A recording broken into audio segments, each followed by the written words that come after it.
안녕하세요. 저는 지방에 있는 대학교를 나와서 서울로 취직을 하여 살고 있는 여성입니다. 남편은 친구의 소개로 만난 번듯한 대기업에 다니던 남자였지요. 중소기업이 다니던 저에게 남편은 다른 세계의 사람처럼 느껴졌습니다. 명문대 출신의 대기업 남자, 누가 봐도 1등 신랑감이었던 남편. 그와 다르게 서울에 올라와 중소기업에서 작은 월급으로 아둥바둥하는 살고 있는 저에게 먼저 다가와 자신의 이상형이라며 다가와준 이런 남자. 하지만 이런 남자에게 저는 어울리지 않을 거라며 몇 번이고 밀어냈었습니다. 사실 그땐 남자 혐오증도 좀 많이 있었습니다. 초면에 남편에 대한 평가는 나랑 다른 세계의 사람이기도 했고 그 이상도 그 이하도 아닌 호감을 못 느꼈거든요. 제 입으로 말하긴 그렇지만 처녀 시절 때 외모 탓 때문인지 많은 남자들의 관심을 받았었고 서울에 올라온 지 얼마 안 되었을 때 나쁜 남자에게 속아서 사귀고 헤어진 뒤로는 스토킹도 반년 이상 당했던지라 진짜 남자라면 질려서 남자들에 대한 관심이 정말 없다시피 했거든요. 그렇게 저는 4년 동안 남자친구 없이 혼자 지냈습니다. 물론 그동안 정말 많은 남자들한테 호감 표시를 받았었지만 대응한 적은 단 한 번도 없었고요. 그런데 이상하게 남편은 진짜 순수하게 저만 챙기는 게 느껴질 정도였습니다. 저를 유리그릇 다루듯이 챙기려는 남편을 보고 괜히 상처 주기도 싫어서 제가 왜 우리 둘은 사귀면 안 되는지에 대해서 말을 했더니 남편이 말하길 자신 거 알고 보면 그렇게 모든 것이 완벽한 게 아니라고 하더군요. 이야기를 들어보니 남편의 아버지가 그렇게 망난이었다고 합니다. 술만 먹었으면 어머니와 자기를 두들겨 팼다던 아버지. 어릴 때부터 아버지의 잦은 술심부름은 기본에 공부하는 도중에도 자기를 두들겨 팼으며 그걸 말리던 어머니도 두들겨 팼고 교과서도 다 찢어밟기고 급기야 고등학교 시절에는 아버지에게 일도 안 하고 회사에서 잘린 뒤로 집에서 술만 먹고 가정폭력을 더욱 일삼았다고 합니다. 어쩔 수 없이 엄마는 집안을 먹여 살린다고 두들겨 맞은 몰골로도 밖에 나가서 일을 하였지만 너무 심하게 맞은 날은 병원에 입원을 하거나 얼굴에 티가 많이 나서 일도 그만두는 일도 많았다며 자기 집안에는 정말 돈이 하나도 없었답니다. 가끔 할아버지 뇌에서 조금씩 돈 좀 붙여주는 게 전부였다고 하더군요.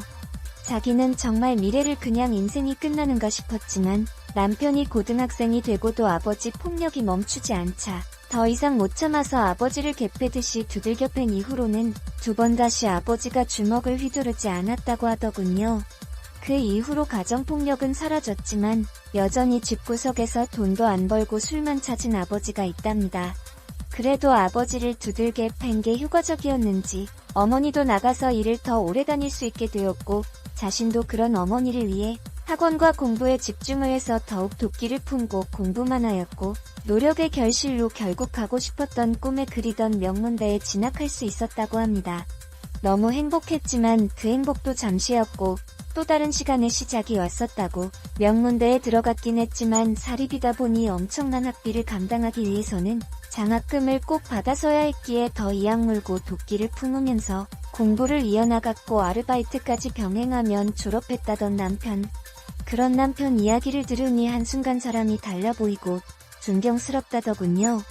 그때부터 저도 역경을 딛고 혼자 일어선 남편의 호감을 느끼기 시작했고 저는 이런 남자라면 저를 지켜줄 수 있지 않을까라는 마음에 진지하게 만나기 시작했습니다.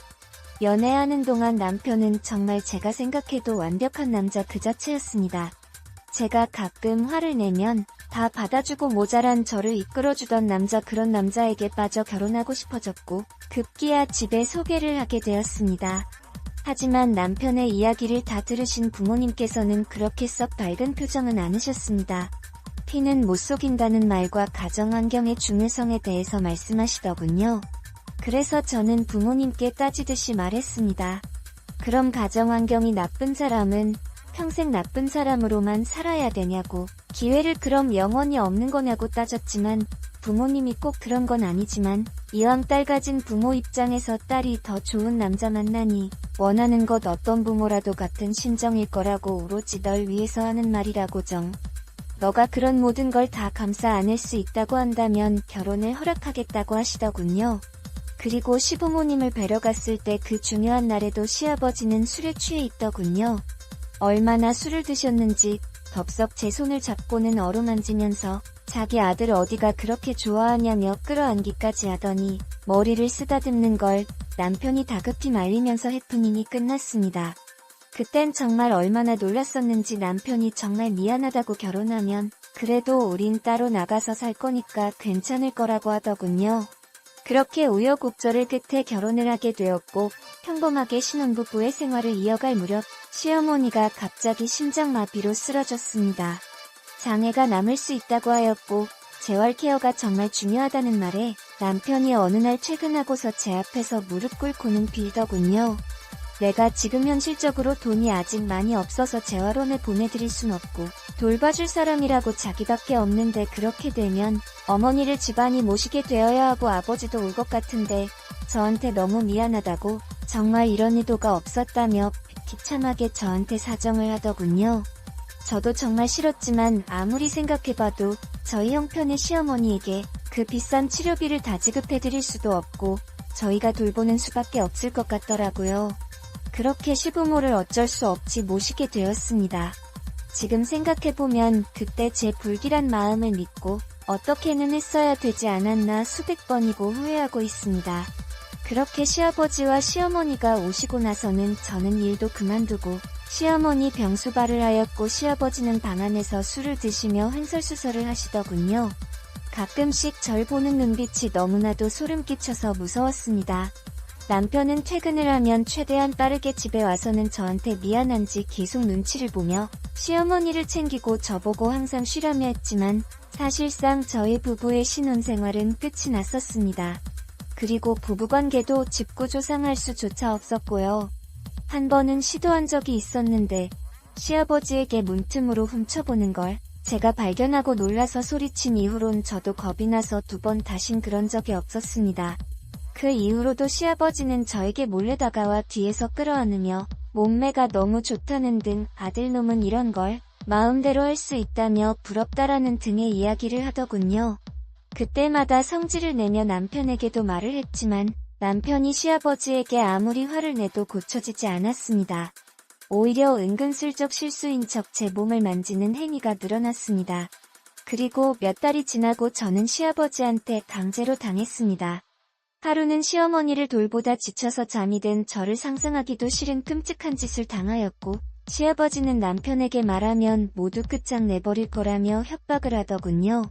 저는 그렇게 말할까 말까 큰 고심에 빠졌고 도저히 저는 못 견디고 그 다음날 경찰을 불러 신고해서 시아버지를 잡아갔습니다.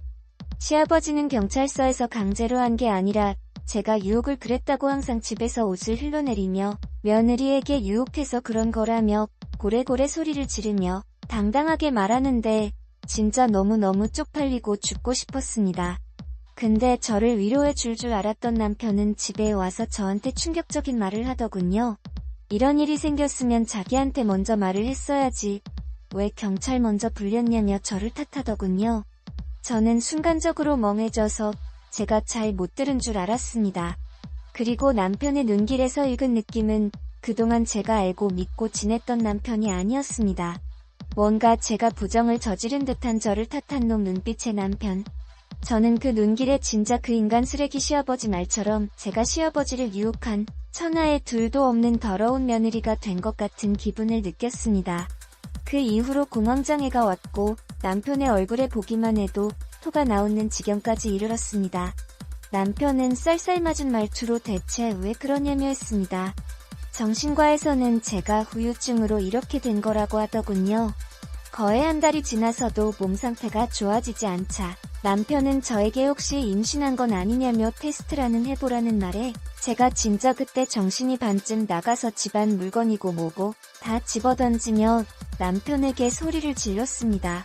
그리고 테스트 결과 임신 아니었고요.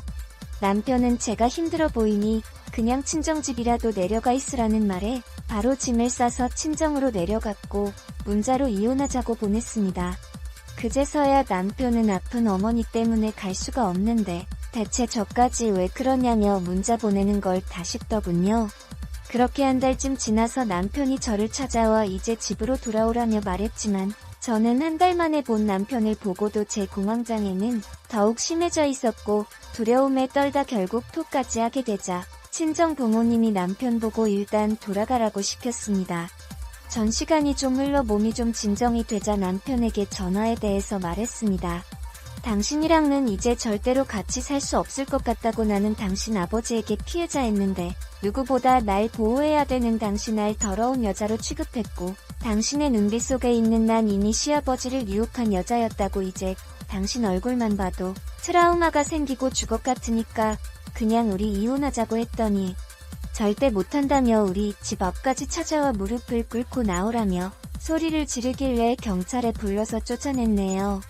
시아버지는 끝내 징역 3년을 받았습니다. 정말 기가 막히더군요. 제 인생은 파멸이 되었는데 어떻게 이게 겨우 3년을 받은 건지 이해할 수 없었습니다. 저는 그날 이후로 남자라면 나이가 적든 많든 심지어 어린애조차도 경기를 하게 되었고, 타인과 맨살을 부딪히는 것조차 극도로 꺼려해서 장갑과 마스크를 항상 끼게 되었습니다. 정신과 약을 먹지 못하면 지금도 손이 떨리고요. 이제 몇 달 뒤면 그 시아버지가 출소한다네요.